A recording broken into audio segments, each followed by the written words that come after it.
Well, good Saturday morning to you, ladies and gentlemen, as we get going on this Army-Navy day in college football. Heisman Trophy going to be announced later tonight. We'll get into all of that. This is the Fighting Tater Show. My name is Lucas Gephardt. He is Ryan Luke. We are the Fighting Taters here on IdahoSports.com. Getting towards the end of the college football season. College football postseason just getting going. Regular season's about wrapped up. Idaho and Montana State playing last night, so Idaho's season now over.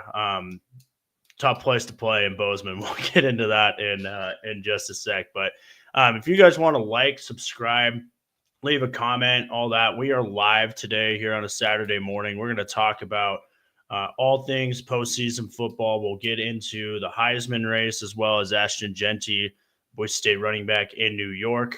We'll find out if he wins the Heisman Trophy today. We'll talk a little bit about the Potato Bowl at the end of the show as well, and then get into Idaho's loss to Montana State last night and their season coming to an end. But first of all, Ryan, welcome in. It's been a busy time of year for us. We're both coming back from trips. I got back last night. So yeah, well, I got back, let's see, night before last. I was in Vail, Colorado, which you would think would be surprisingly fun, but I did have shoulder surgery, so no skiing for me. I was sitting in the lodge the whole time and I was at meetings. So, but my mind was elsewhere. It was absolutely on sports the whole time. I was dialed up here, there you go, on sports the whole time. Let's go. Yeah, I was in outside of Fort Myers, Florida, so maybe a little bit warmer where I was. But, that was terrible. I feel so bad for you. It was the part of Florida that just keeps getting hit over and over and over by these hurricanes. But there surprisingly wasn't a whole lot of damage. I thought there'd be more damage. I guess it was more flooding than like wind damage and stuff like that. But well, sometimes I mean, you have to worry. I worry too that what they do is, on the news they show you the worst part. Like, this is what's happening all over Florida, and everybody that that lives in Florida is dead. Yeah, but the truth is it's not really that bad. So. Yeah. All right. If you guys want to, like I said, if you want to leave a comment on today's show as well, if you're watching on Facebook or the YouTube channel, we can throw those up on the screen, talk about those as well.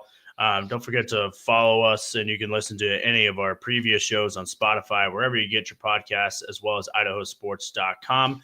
And we are live this morning on the IdahoSports.com Facebook page, YouTube channel, and X account. So let's go ahead and get into this thing. Last night, tough place to play. Anytime you're playing under the lights in Bozeman, it's tough. But Vandals hung with them for, I don't know, a half or so. Couple turnovers at the end of the first half, another one right out of the half as well. Just something you can't make any mistakes up in Bozeman, especially this year. And U of I blown out in the FCS quarterfinals last night. But Montana State's a team that they could win the whole thing this year. They're probably the favorite to win the whole thing. Yeah, and we're going to throw up here, if you don't mind. Yeah, let me present here. I'm going to show you on your screen, and if you're not watching, well, I guess we'll verbalize it for you. But just looking at Montana State and their wicked path of destruction to the national championship game, and mind you, they played last year for the national championship and ended up losing that game, but they returned a lot. I mean, they returned a lot. They didn't lose. In fact, they picked up kids, and one local. A couple local kids from the area are on that Montana State team. But anyway, as you take a look, they just destroyed UT Martin. And then last night versus University of Idaho, which, by the way, had a 10-4 season. Great season, winning 10 games, especially in the Big Sky Conference, and just absolutely got obliterated last night. And it's tough to hang it. And we talk about the difference between the FCS and the FBS. FCS has a lot of their ones could play FBS level. They could, I don't know if it's Georgia, Alabama, but they can hang with a lot of them. But then it's just that depth. It's what do your number twos look like and how far can you go into that? And this is even a different level of ones and twos. Montana State really looking like somewhat of an FBS team in this. Other side, though, North Dakota State, I think, is probably their biggest competitor as they're going to move forward. And, of course, the Bison have won just infinite produced a ton of quarterbacks. Carson Wentz went there. I'm trying to think of his name. He's a backup quarterback for the Chargers for a while. Anyway, a couple of guys that they had there. But then you look at the other end, at the bottom half, and then another Big Sky Conference and UC Davis making their way into the semifinal or to the quarterfinals as well. They'll take on South Dakota, who was the champion last year. And then on the other side, you have Incarnate Word versus South Dakota State again. Or wait, was it the South Dakota State? South Dakota State won it versus South Dakota. Anyway, moral of the story is it could be a lot of west of the Mississippi for the SDS championship. So that's what it's looking like there. Yeah, and you look at a team like even UC Davis, right? Local kid there, Lynn Larison, a Valley View grad. He's their star running back. So few kids on Montana State's roster. Looking at it here, they receiver out of Blackfoot, right? So this is a team that they have Ty Pottingers out of Coeur d'Alene. So this is a team that has definitely recruited well, not only in the Treasure Valley. I remember Tucker Rovig, who was a Mountain View quarterback a few years ago, went to Montana State, right? So a team that recruits very well in the Treasure Valley, gets a lot of their talent, from Idaho. This is a team. I had a buddy of mine when I was in college who kind of worked in the athletic department over at Montana State. His job was basically to cut film for recruiting purposes, and he would send me texts like, as if he doesn't like really have a choice over like who they recruit. He's just cutting film, right? But he's like texting me all these guys they're looking at, and I'm sitting there over in Pocatello and Southeast Idaho, and as soon as Montana State sniffs them, that's Idaho State at that time pretty much had no chance. So. Yeah, and I love what Montana State's done. And the thing is, and we talked about it before on a previous show, the state of Montana, no professional teams, no major. They don't have a Boise State, They rally around Montana Grizz, and now Montana State, the Bobcats have become absolutely, relevant in terms of who the state cheers for. Javante King, that's who I was thinking of. Yeah. He played for Blackfoot. I'm just rolling through their roster here. What's his name from last year? He went the defensive end from Eagle. Why can't I find him? He was fantastic. I called his name a million times when I was broadcasting. Anyway, they do recruit really well out of Idaho.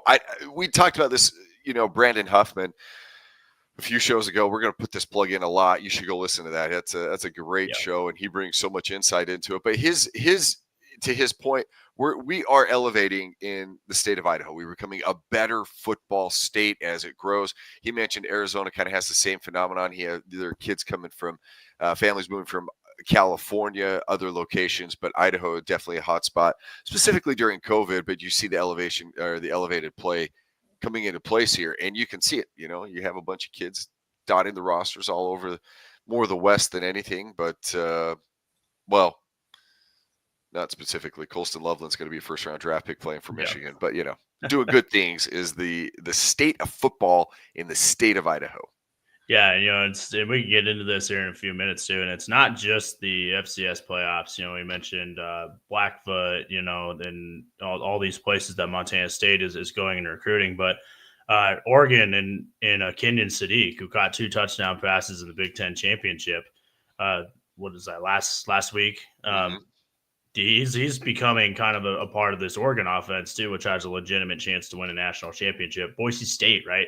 Guy like Austin Bolt, Jonah Dalmas, 2 Idaho kids as well that are going to be playing in the college football playoff. So you have all these Idahoans that are going to be playing big time college football, playoff football as we roll into this postseason. In Idaho's case, their postseason obviously coming to an end with that loss, but Idaho is kind of a tough year for them. I feel like they had such a great start to the year, with playing Oregon tight, beating Wyoming, both on the road.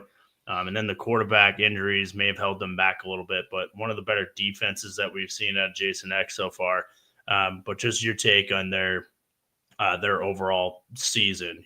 Did they exceed expectations? Was it what you expected? What did you think of them? Yeah, again, you're playing in the Big Sky, and we'll call the Big Sky the SEC of FCS. Talk about acronyms, holy cow. Or the Big Ten. So it is the best conference at the FCS level. And so to me, I think they landed right where they should have been. They were a top 10 team. They showed it. They made it. They had the number 8 seed going into the playoffs, won the game, ran into the buzzsaw that is Montana State. Now, think about it this way. They had a good they balled out versus Oregon. I think that was a great look for them, and I think that set the expectations very high. The problem wasn't the defense. I mean, although they give up 52 points, but if you're going to give up 52 points, you have to be able to compete offensively and match score for score. And when you're down to your third string quarterback for the majority of the season, second string comes back, I think that really set the expectations versus Oregon. As we see, Oregon got better during the season. I mean, they got better. It is what it is. I mean, they're the best team in college football at any level, NAIA all the way up through FBS. And so, but I think they landed right where they should have been. Coach Eck has done a masterful job of recruiting. It's difficult. I mean, that being said, like if I'm a college recruit these days, and maybe it's just because I'm getting older, I get a little gray going on. I'm looking at a place where I can play in a dome. I mean, I want half of my games to be in climate-controlled weather, and over in Pocatello has the same thing. And I wouldn't be surprised as you move forward with the majority of all these teams, even NFL teams, if dome's the standard. I think you cut down on injuries or whatever else ends up being. But yeah, my take is they landed right where they should have been. Quarterfinals, did it last year, did it again this year. Good football team. What pushes them over the edge is they got to continue to recruit and get some transfers in, and it's just all about personnel. And then the big question is, how long does Coach Eck last at University of Idaho? Yeah, you would think some teams got to be the turnaround that he's had. Some teams maybe inquiring about it. I don't know. He's a good coach. I've been impressed since for day one. But they did kind of run into a buzzsaw here. Montana State averages 41 points a game. They're undefeated. They've kind of been running through the schedule. Montana State looks like a team of destiny to me this year. Yeah. Just feels like it could be their year. Seth Brock was who I was thinking of, by the way. Played at Eagle last year, SIC Player of the Year. Yeah, they're a good football team. And, Montana as well was a really good football team, made the playoffs, won a first-round game. So the state of football in the state of Montana is pretty dang good right now. And overall, again, Montana State's been building to this for quite a while. And, by the way, they put some guys in the NFL in the last couple of drafts. So yeah, they have. And it's a destination school. Oh, absolutely. Bozeman's a great town. Bozeman's one of my favorite cities in the country to go visit. Yeah. So speaking of other cool cities that are cool to visit, how about New York City, where Ashton Jeanty is right now, waiting to see if he will win the Heisman Trophy. That will be announced tonight. 6:00 is when we'll find out if he wins that Heisman Trophy or not. Here's a look at your finalists. You have Travis Hunter out of Colorado, obviously Ashton Jeanty out of Boise State, Dylan Gabriel, quarterback out of Oregon, and Cam Ward, also quarterback out of Miami, who was at Washington State last year. So kind of cool that somewhat regional ties to basically all of these guys, right? I guess if you could consider Colorado a regional, I guess it's in the West, right?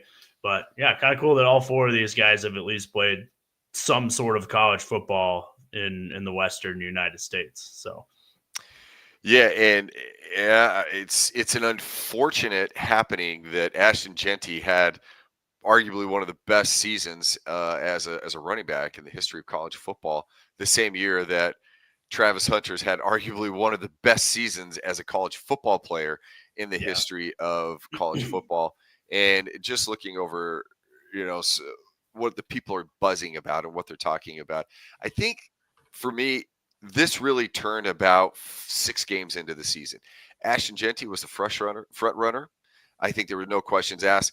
But all of a sudden, the standard of 200 yards was just kind of like, it's Ashton Jeanty. And then I think people started talking about the level of competition, which is you can't degrade that. You can't diminish that. I think Ashton Jeanty has played against some lesser, but he did it against Oregon. He did really well. And then when they started stacking the box, they found a way to do it. He had to have more carries to get to his number. That said, talk about a workhorse, 2,497. And, my bet is that he does break Barry Sanders' rushing record, which would be phenomenal. He has. The problem was he won't have done it before the Heisman Trophy is awarded. Now, flipping it to Travis Hunter, he won the Blitnikoff and what's the other one? Well, the two position awards. He's the two best position awards, defensive back and let's see, Travis Hunter. Yeah, and I mean, he's the best player in the country at corner and the best player in the country at wide receiver. Now, the argument you make for Ashton Jeanty is he's one of the best running backs all time. You know, ever. 2,400 rushing yards. Probably based on his average pace, he should break Barry Sanders' record in the quarterfinals of the college football playoff. He's the fourth all-time single-season rusher in the history of the sport. So the argument is, you know, and Travis Hunter is, I think, great at both his positions, but you're looking at a guy here in Ashton Jeanty who's one of the greatest of all time at his position. So I think that becomes the argument. And I'm asking people, and I was at a conference in Florida with people from all over the country, and I go there representing Boise, and you know, trying to get events and stuff to come to Boise. And I got asked all week. I was like, they were like, who do you think he'll win? And I said, I think he should, but I don't think he will, because you're going up against this marketing machine that is the University of Colorado right now. And with everything that they've done and the Dion effect and all the swag that they come in and play with, and everyone that I talked to said, yeah, I kind of agree. But so it kind of feels like everyone thinks Jeanty should win, but no one thinks that he will, which is kind of an interesting thing. So, well, I'm gonna show you some stuff here as well. How's that? Present. I'm gonna share my screen, and again, and here's why. It's exactly what you said. I mean, they are. I hit the share, wrong button. So it's exactly what you said. Did I share it? Oh, here we go. I'll get it. There we go. All right. So first of all, he won the Blitnikoff, the Bednarik, and the Blitnikoff Awards, and then along with the Walter Camp Award, which is one of two that they gave out that night. But here, take a look at this. So odds to win the Heisman Trophy, Vegas betting odds, blah blah blah blah. Travis Hunter, negative 2,500. Ashton Jeanty, 1,000, whatever. So negative 2,500 is pretty good. Those are pretty good odds. Right, but translating these money line probably, Vegas is currently giving Travis Hunter a 96% chance of winning the Heisman Trophy. To win the Heisman. And then you look here, the Heisman straw poll. Dennis Dodd, CBS Sports, recently released the results of his annual Heisman straw poll. 29 anonymous Heisman voters. Travis Hunter got 20, Ashton Jeanty 1, and Gabriel got 1. Gabriel's came from Oregon. Ugh. Shocker. Shocker. It's exactly like you said. Unfortunately, Jeanty plays in a small market. He's had a lot of publicity, but unfortunately, he's going up against Deion Sanders. It's not just Travis Hunter. He's going against Deion Sanders. And mind you, Travis Hunter's a great kid. I mean, I think he's like, you know, it was funny. I was looking at some of these Heisman trophies. Like Jalen Milroe was an early candidate for and he's like a 4.0 student. You know, some of these kids that you think are just football players end up being really good. I guess Travis Hunter's a great student as well. So I don't want to diminish or belittle anything that he's done. He is by far one of the most dynamic and diverse, and something, quite frankly, we really haven't seen. You could argue Charles Woodson, Champ Bailey, kind of in that same category, but to the level that Travis Hunter has done, I mean, the amount of snaps that he's played this year is astronomical. It's just unbelievable, the amount of snaps he has played within the last couple of years. And so the Heisman Trophy is given to the best college football player, not the MVP, not the best player at your position. They're giving it to the best college football player. Now, I think in the past, then that comes down to, and it's tough because you're comparing positions, right? Yep. So you're comparing a wide receiver in this case to a running back, or, you know, in this case, a defensive back and a wide receiver. So the question, and I understand the argument for Travis Hunter of like, well, he's the best player in the country because he's the best player in the country at two positions. And so that's like the main argument for Travis Hunter. And I don't think it doesn't hurt his case that Colorado played on how many Big Noon games, right? All right in front of the country. Boise State got, you know, the Oregon game, right? It was on Peacock. Who gets Peacock? Wait, right? That's a channel? Yeah, exactly. So, it's all these things that kind of add up to, and at the end of the day, it's a popularity contest. And Travis Hunter, I think, to some extent, is the better player at marketing himself, not only because he's from Colorado, but because for what Colorado has been and the Dion effect and all of that. And Ashton Jeanty has been such a team player. I saw something earlier today that he was the only one of the finalists wearing team gear or something at one of the media things. But that's just who he is, right? But the problem with that, and when you're going with the Heisman Trophy, is it's kind of a me award, right? It's not necessarily the team player, all that doesn't necessarily win this award all the time. But it all goes back to the question of who is the best player in college football. And so, well, I remove Travis Hunter from Colorado. Okay, take him away. Do they backfill some of that production? The answer is yes, you would. You would find a receiver, somebody would slot in there, they would catch it, maybe not go for 1,100 yards, maybe they go for 800 yards, something like that. And you distribute the rest of the yardage, and maybe you don't convert some of those first downs. Maybe he doesn't break free on some of those picks. He was a shutdown corner. So did he affect his team and influence his team? Yes. But if you removed him from Colorado, would you have that same production? Probably not to that level, but you would backfill it. If you removed Ashton Jeanty from Boise State, what would you have? You'd have a massive vacuum. Yeah. Madsen would have had to throw for 3,500 yards. You would have had a 700-yard rusher, maybe 800-yard rusher, and maybe distribute a couple of carries here and there. You would have this immense vacuum that I don't think would have been filled. Dillon Gabriel, plug and play at Oregon, right? Phenomenal job. I like Dillon Gabriel. I've known him since he was at Central Florida. I think he does a great job. He did a phenomenal job at Oklahoma. That said, you plug and play somebody in there. Miami, same thing. Again, Cam Moore, dynamic, played at Washington State. We saw him there. He was good. But they replaced him at Washington State. They replaced him, At Miami, could they replace? Probably. Do they get the same level of production? No, but you could replace him. I just feel like Ashton Jeanty, and this is not because I'm a Boise State homer. I'm talking real optics, real college football, real football in general. If you were to remove Ashton Jeanty from the situation, what would that leave? And I feel like that, to me, is the litmus test of the best player and has the most effect on your team. Yeah. Yeah. And like I said, I think Jeanty should win it. I think there's a huge difference between what should happen and what will happen. I think Jeanty should win it because he is the offense at Boise State. We've talked about that basically all year. He's going to break the single season all-time rushing record next time Boise State plays, unless somehow he gets shut down, which he hasn't all year. He's done it against the best team in the country. He's done it at every single, even if he carries the ball 30 times, right? And it just shows how valuable he is to that team, because when Boise State needs a play, they go to Ashton Jeanty, right? Mm-hmm. Problem is, Travis Hunter plays for Colorado. I know. He plays for Dion. Dion.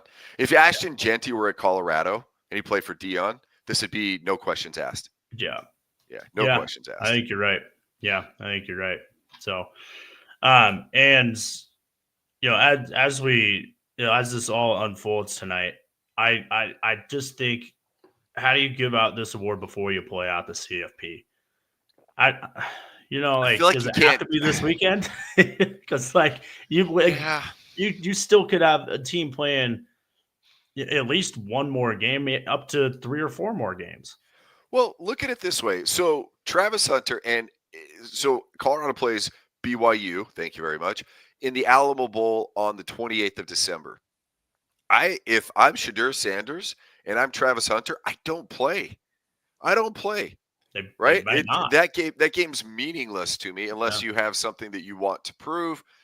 I think it's a great matchup. BYU, Colorado, 2 Big 12 opponents, haven't played all season. I think it's a great idea to do it. I know the BYU guy, right?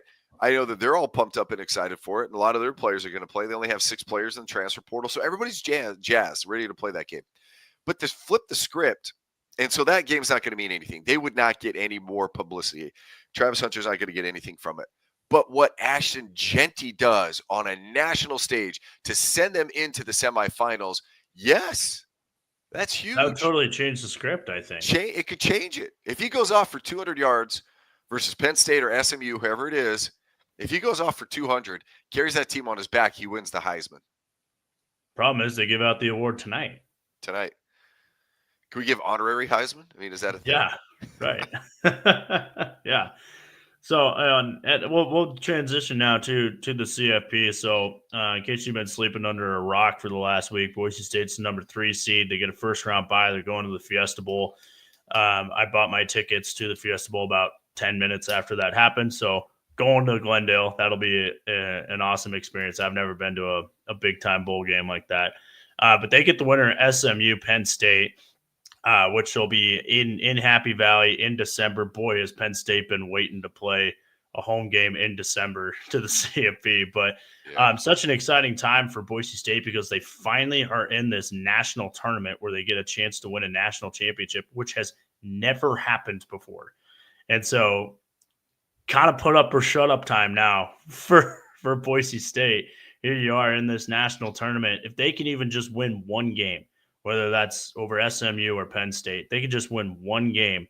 That just does so much for not just the program, the Mountain West, the Pac-12, wherever they end up in a couple years, and just the rest of the group of 5, and having the group of 5 have a seat in this tournament moving forward. Because remember, this is only a 2-year thing where it's 12 teams. The format could totally change in 2 years, and theoretically, this committee could shut out the group of 5 moving forward, and it could be a power school tournament. But that is not the case right now, and I think there's just so much riding on what Boise State does on New Year's Eve down in Glendale. You hit the nail on the head, and here I'm gonna share this just so we have a visual up here.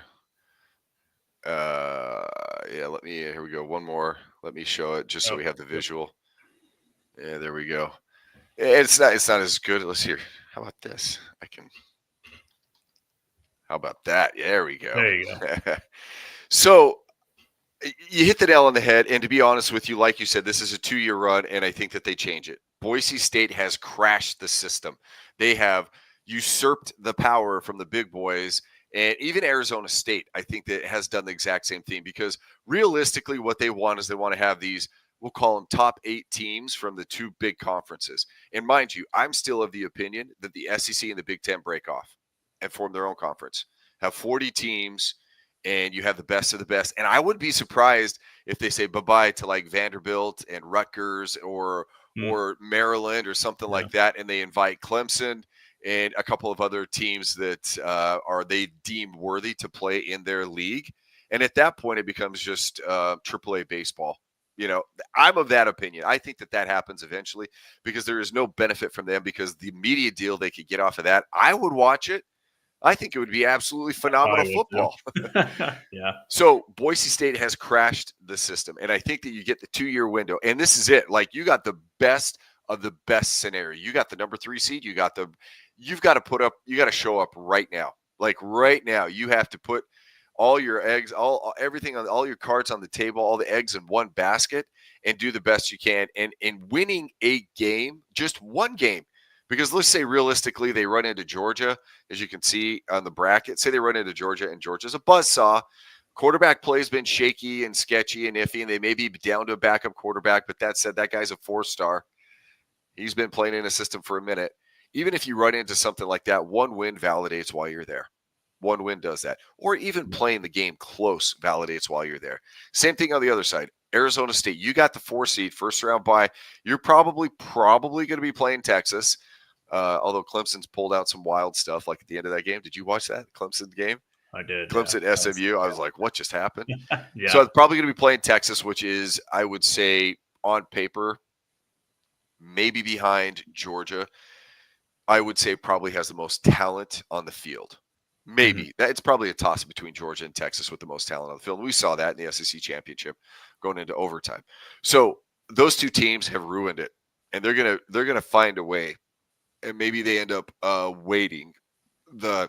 Pardon me. Maybe they end up waiting, who gets in or how differently, but Boise State's absolutely wrecked and ruined everything. Now, for the little guys, I mean, they got to cheer. Everybody should be cheering for Boise State. If you are not in a Power 4 conference, you should be cheering for Boise State. It's a chance to show up, say, hey, we deserve, we belong, we want a seat at the table. We play in weaker conferences. The bottom half of our conferences would get beat by Montana State week in and week out. Well, the committee's ranked them this high for months now, right? And the talk around the country has been like, well, are they really that good? And here's your chance to prove it, right? The Oregon game was the best thing that could have happened to them because they lose a tight game in Oregon kind of really before Oregon kind of took off, right? Mm-hmm. And then they kind of rode off the tailwinds of that. But now here's another chance to, whether it's SMU or Penn State, which I could see it being SMU. I don't think that SMU, I think some people are sleeping on SMU. And problem is that's at Penn State, and Penn State's just so good at home. But I think regardless of who that is, I really think that's a winnable game for Boise State. I think that is a much better matchup than if they were to get an Ohio State. The Ohio State matchup, the brackets first were coming out early when they first were announcing these things. Hated that matchup because of the secondary issues, and Ohio State's got skilled guys all over the field. Penn State's a big, physical, run-heavy team. You know, I think they match up much better with that. I actually think they match up better with Penn State than they do with SMU. Mm-hmm. And then to go off of that, let's say you get Georgia in the semifinals. I think they could hang with – I don't think they could necessarily beat Georgia. I think they could hang with Georgia too. And so, I mean, I think this is the perfect spot for Boise State to be. You get a couple weeks to get Ashton Jeanty rested up. You get him back to, take care of the injury bugaboos that he had the last couple weeks. Get him healed up.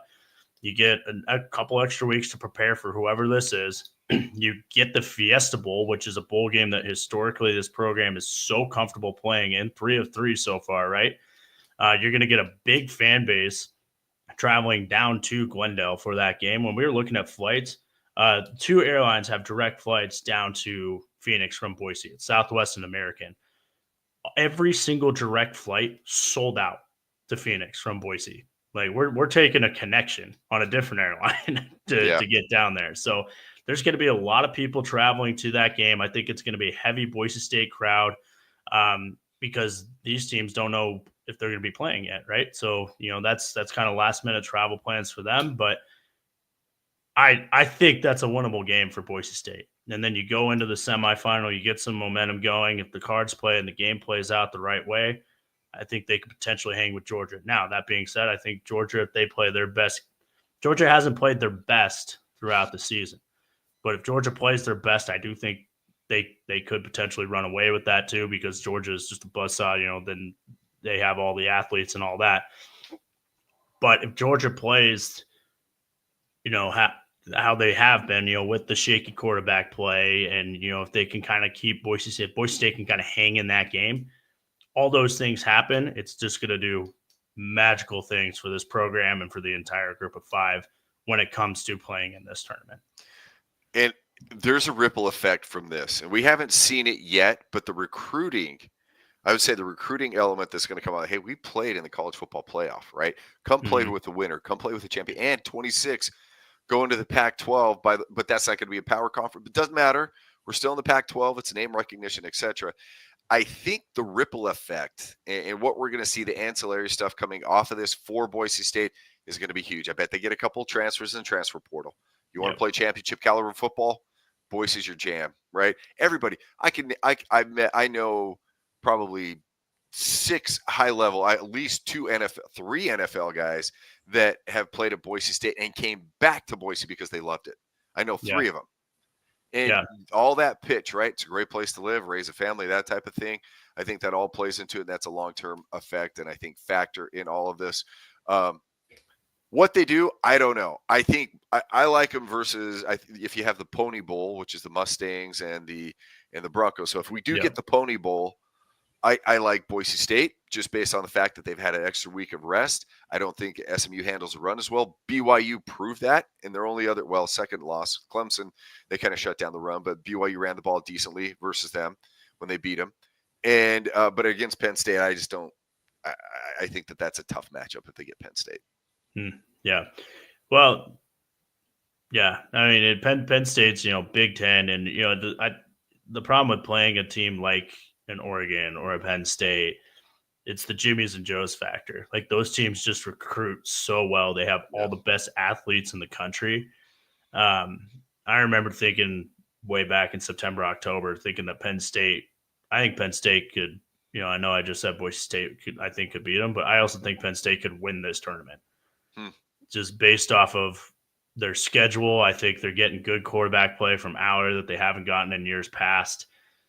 So that to me is potentially a sleeper team in this tournament because of kind of where they're at. And the bracket kind of sets up favorably for Penn State too. But, I kind of know I said I think both teams will win, but I think it will be a close game if they end up playing each other. This tournament's going to be so fun. I can't wait to watch this. And to watch a guy like Kenyon Sadiq up at Oregon, too. He's the number 1 seed, caught a couple touchdown passes in the Big Ten championship game. So we got Idaho connections at Oregon, and we got Idaho connections, obviously, at Boise State. So it's a good tournament for Idaho football, too, with Sadiq playing at Oregon, too. Yeah, it is. I'll tell you, the one to watch out for is if there's an Ohio State-Oregon matchup, we could see Oregon bounced. That game was close. True. That was close in Eugene. Very field goal. So Ohio State wants another crack at them. I think the game of the week in this first round, though, it's got to be that Tennessee-Ohio State game. Oh, yeah. First to 60, right? If Tennessee wins that game and momentum, I mean, they have – I can't even say his last name. Their quarterback, Lama Leveva. Yeah. And that's on me for being terrible at it. But if Tennessee keeps – because they're going to have to outshoot Ohio State in this game. That's what it's going to be. I don't think it's going to be much of a defensive battle because they're explosive. Although Tennessee's defense is legit. That's SEC quality defense right there. But again, I think Ohio State, like you said, just 5-star recruits, blue chip, left and right. They're 2 receivers. I mean, potentially first-round draft picks. It's just on and on. Anyway, that one's going to be fun. I agree with you on that. Indiana Notre Dame. That's the Indiana Bowl. I'm not a fan of Notre Dame because they lost to Northern Illinois, which we're going to talk about this, but they coming into the famous Idaho Potato Bowl, going to be coming playing here in Fresno State, which I think we'll probably end up doing a live show from there. That's a bad loss. That's a bad loss. The Northern Illinois and Notre Dame really. They beat who was in front of them. I'm never super impressed with Notre Dame. I know that they have recruiting restrictions. This is coming from a guy who cheers for a team that has incredible recruiting restrictions. And so I get that. So I want to applaud Notre Dame and respect it.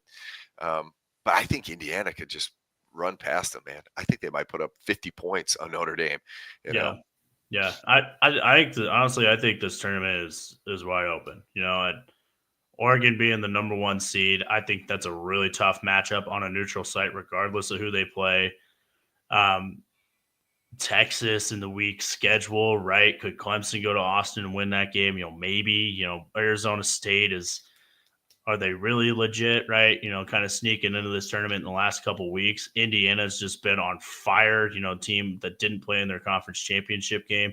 Georgia kind of playing their best ball at the right time of year. Boise State kind of the Cinderella role, right? Kind of along with SMU to an extent, right? So I think it's the first time in years that there's not really like a clear cut, this team will win the national championship. I think that's kind of what this tournament's kind of created. And heck of a time to do it. Oh my gosh, this is going to be so fun. It's going to be fun. Get ready. Hey, if I go down to Glendale too, let's see if we can pop up a live show. Oh, totally. Yeah, I'm going down Sunday, so a couple days early, but I have to figure out. I'm going to bring the sticks too, get a little golf in. I'm almost, I got a few more months, man. Shoulder surgery. Oh yeah. So, all right. Well, one last game to talk about. We'll quickly hit on this one. It's the famous Idaho Potato Bowl. We just talked about Northern Illinois. They're Notre Dame's only loss, so they're coming to Boise. December 23rd is the famous Idaho Potato Bowl this year. Northern Illinois 7-5 out of the MAC. Fresno State 6-6 out of the Mountain West. Northern Illinois opens as a 2.5-point favorite. Over under 40 points. There should be a game in about the 20s or so. This game is never warm, so you have a team from Northern Illinois kind of used to playing in that weather, right? But Fresno State kind of Interesting matchup as well. I think this is one of the better matchups that's come through this bowl game in the last several years. I was kind of excited to see this matchup come through. Me too. I think these are two quality teams, and I think that the famous Idaho Potato Bowl, it's a second-tier bowl. But that said, I think they got a pretty good matchup. Look, to get Northern Illinois coming out of the MAC, typically there is a MAC team that comes to this bowl, but I think that's a good one because there is that signature win, and I think we talked about it early on. The Boneyard, where they put the names of the teams that they beat. Notre Dame's up there, BYU's up there, and they've knocked off some big teams. Fresno State is one of those teams that I don't know how. When they had Pat, I can't think of his last name, the coach, anytime, anywhere, right? That was the motto they would take on. Anybody, anywhere. I think Fresno State oscillates between a good team, a good Mountain West team, and a mediocre team. And this team is one of those mediocre teams. But that said, they've shown signs of life this year. They played hard. Heck, they were in the hunt to play in the Mountain West Championship for a while.